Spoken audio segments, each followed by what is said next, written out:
Ahoj, volám sa Andrea. Rakovinu mi zistili, keď som mala 48. Na Slovensku zabije rakovina prsníka štatisticky najviac žien v prepočte na obyvateľa. Aj napriek bezplatnému mamografickému skríningu. Prsia sa zvyknú prirovnávať k rôznemu ovociu. U nás sú to čerešne aj vďaka legendárnej piesni. Kto nesmel siahnuť na moje čerešne. Viac ako 40 rokov si pieseň pospevujeme bez toho, aby sme si uvedomili, že v jej texte sa skrýva dôvod, prečo toľko žien zbytočne zomiera. Až 70% nedovolí nikomu siahnuť na svoje čerešne. Ani lekárom.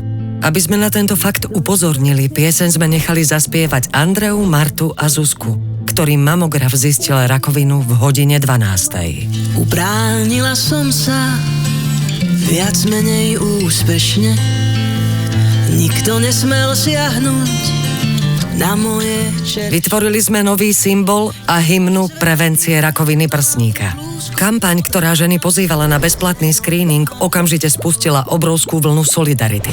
Spot dosiahol dopozeranosť až 78% a spontánne ho zdieľali aj známe influencerky. Najvýznamnejšie neziskové organizácie dokonca pripravili vlastný content. Tričká pripomínali ženám mamografiu v nákupných centrách a predajniach bielizne. Na portáli o varení sme do najčítanejších receptov na čerešňové koláče umiestnili trvalé banery. Kampaňový web búral mýty o mamografickom vyšetrení a poskytol kontakty na certifikované pracoviská. Konečne na jednom mieste.